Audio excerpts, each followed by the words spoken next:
After 2 years, I finally read my dad's suicide note. I really should have read it sooner. I took a deep breath to stop the slight shaking in my hand, whispering my affirmation on the exhale. I'm ready for this. I'm ready before sliding the blue-lined notebook paper out from its envelope.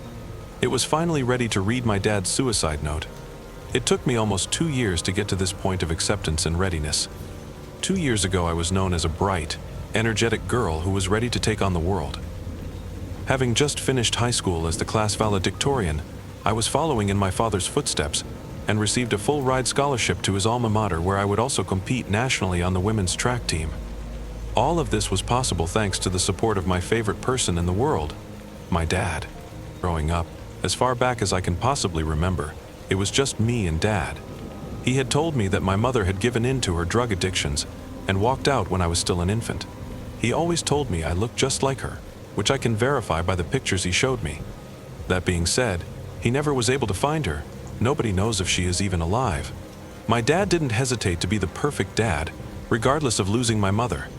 You and I, we're a team, he always told me. Together, there's nothing that we can't handle, and that was true. Every day he'd take me to school and head straight to work, just to come home and shuttle me to all of my extracurriculars, and still make time to help me do my homework and studying. Okay, so sometimes he forced me to do my homework, but it always got done before bed. Dad was genuinely my best friend.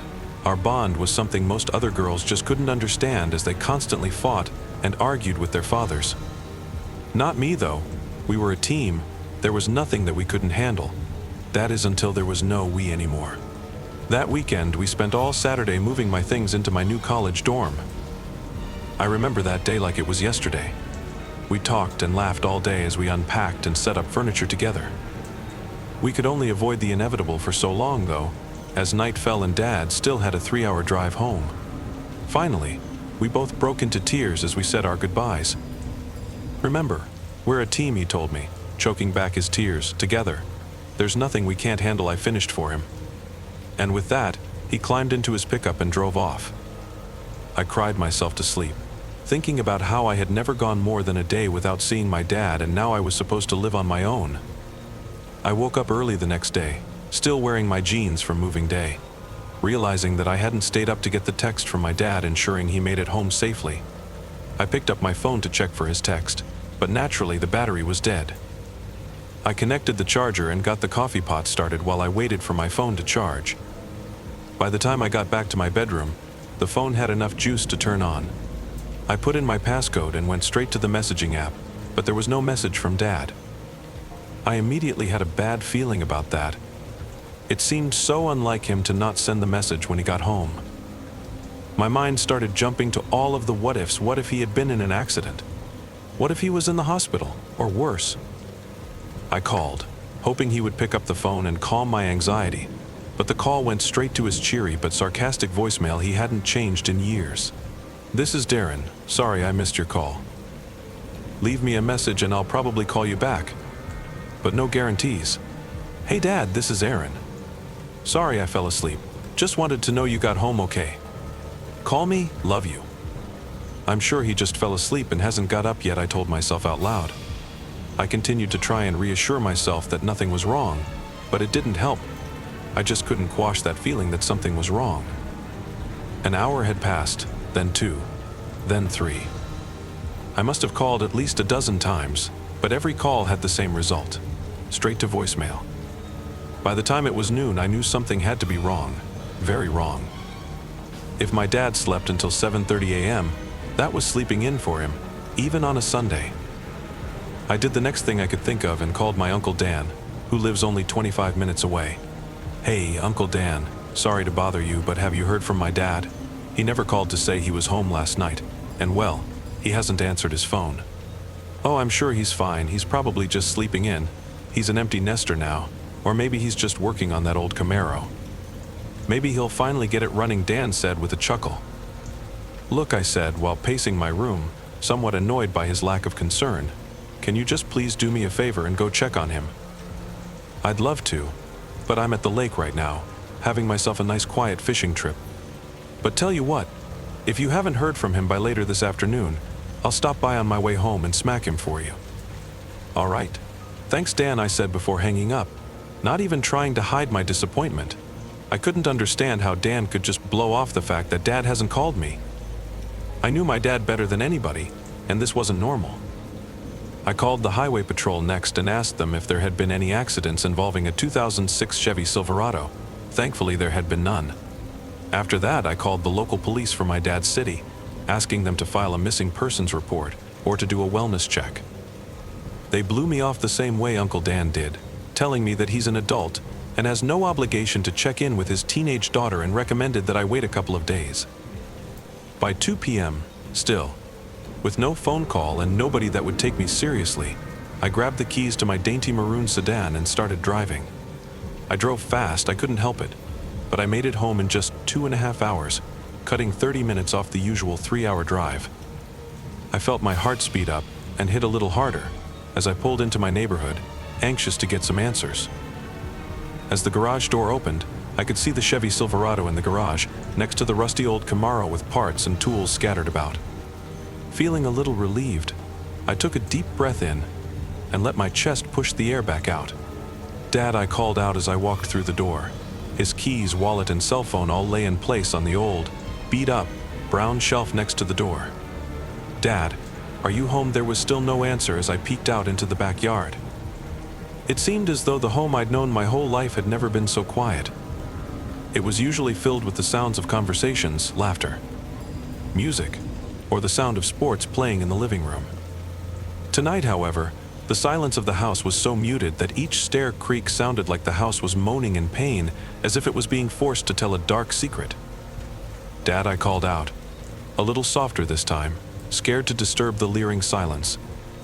I gave his bedroom door a soft knock, then twisted the doorknob and pushed lightly, encouraging it to slowly open with a drawn-out, squealing creak.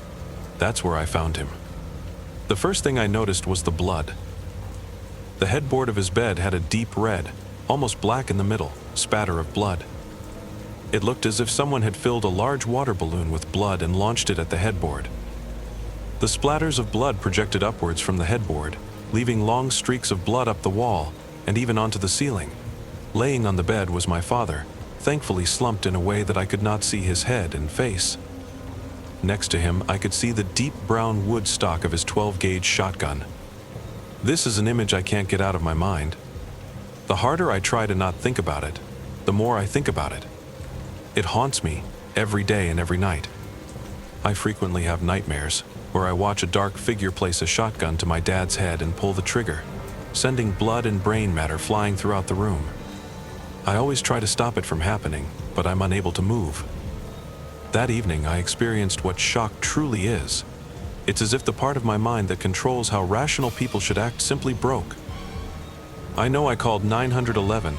I know I told them someone was dead, but I barely remember anything else from the ensuing events until the funeral, and the time the detective told me that my father's death had been ruled a suicide. Detective Tilly was her name. I always kept her card in my nightstand. She handed me a Ziploc bag. Inside was an off-white envelope that was once sealed but had carefully been opened. On the outside, written in black ink, my name was written. "It's addressed to you," Detective Tilly said. "We had to process it for evidence, but the case is closed, and this belongs to you." The next thing she handed me was her card, with a soft touch on my shoulder and a promise that I could call any time, under any circumstance. Over the following 18 months, my life can only be described as an absolute mess. I was hospitalized twice, not for physical injuries but psychiatric ones. I would simply forget to eat and ended up severely underweight. Another time, I was apparently found by police walking down the highway at night, barefoot, wearing only shorts and a t-shirt. I don't remember that, but needless to say, I did not end up following through with college. When I wasn't an inpatient, I stayed with my Uncle Dan and Aunt Molly, who kindly took me in and handled basically all of the affairs.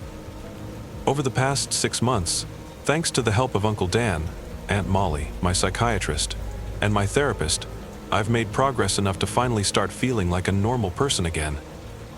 I'd been weaned to low dosages of the pills that help me sleep, and my therapist and I had decided that I was finally in a place where I could, and should, read the suicide letter addressed to me. "Erin, I want you to know that I'm sorry, and that none of this is your fault. Ever since your mother's death, The only thing that brought me happiness was being your dad. Now that you are off on your own, I don't feel as if I have any reason to live. I love you. Dad. I paused, staring at the words, letting them sink in. My fist slammed on the desk before I even realized I was angry, knocking my pen holder over. I grabbed the pen holder and threw it across the room. I heard it crack on the wall, followed by pens and pencils landing in every which direction.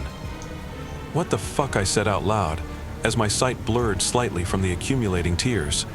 This letter was supposed to provide me with closure, not more questions. What did he mean by my mother's death? My father had always told me that she left, and he didn't know what happened to her after that. And why is it that he couldn't continue to be my dad after I left college? I took a deep breath in through my nose and pushed the air out through my lips. I took a couple more deep breaths until I had composure over myself. I started picking up the pens that I had thrown everywhere. They were all the blue-capped ballpoint pens, the only pens I would write with. That habit was one of the many that I picked up from my dad. That's when the oddity of the note struck me, something I hadn't thought of until now. The note was written in black pen. My dad only ever wrote with blue pens, as if he had some sort of paranoia with using any other ink. I rushed back to the note and looked at it more intently. The black ink on the paper didn't seem right, and not just the color, but the lettering as well. I rushed to the closet and pulled out the old orange shoebox that contained every card my dad had ever left me. On top was the card he had given me along with my graduation gift. On the top front, written in blue ink, was my name. I placed it next to the suicide note written with black ink. It was different. The handwriting was close, but different. My dad wrote the E in Aaron with straight lines and sharp points on the graduation card, but on the suicide note, the back of the E was curved. There were other small differences as well, such as how on the note, the handwriting was slightly more slanted than on the cards my dad had given me. Over the next few hours, I pulled out every single card and analyzed the handwriting, comparing it with the suicide note. The more I read, the more I became convinced that the suicide letter was written by someone else, but who? Was my dad murdered? I approached Dan as soon as he got home, holding the letter in my hand. Dan, there's something that I'd like to talk to you about, I said, standing in the doorway of his office with my free hand anxiously pulling at my hair. What can I do for ya? Aaron, Dan replied with a smile, but still looking down at his computer. My dad's suicide note. I read it. It says here that my mother died, but my dad said that she left and he never knew what happened to her. I'm just confused. For a moment, just a small moment, a look of surprise came over Dan's face, as if he'd been caught with his hand in the cookie jar. Just as quickly as it appeared, that expression left and was replaced with a kind, caring look. I'm sorry, honey. I don't know much about your mother. Only met her a few times myself. He paused for a minute, to remove his reading glasses and set them on his desk. I'm sorry to say this, but I think it's also fair to say that there were a lot of things your dad kept to himself. I wish he'd opened up about his struggles. We all do. Okay. I'm sorry to bother you, I said, starting to walk away.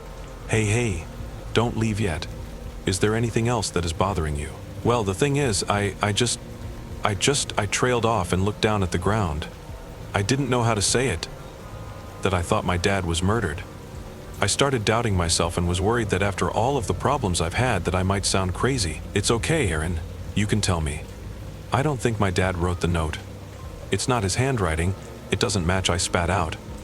Aaron, Dan said, sounding clearly disappointed. I thought we had this all behind us. Did you take your meds today? Yes. I took. I'll call Dr. Z first thing tomorrow. We don't need you to have another mental break. I'm sure the therapist can get you in for an emergency session as well, he said, while scribbling down some notes on his post-it stack. You know what, you're right. I'm overthinking this all. I'm just going to go get some rest. I didn't wait for a response. I turned and hurried into my room, closing and locking the door behind me. Deep breaths, I thought to myself, deep breaths. I took a few moments to compose myself before sitting down on my chair. I unclenched my hand, letting the old post-it note that I had swiped off Dan's desk fall onto mine.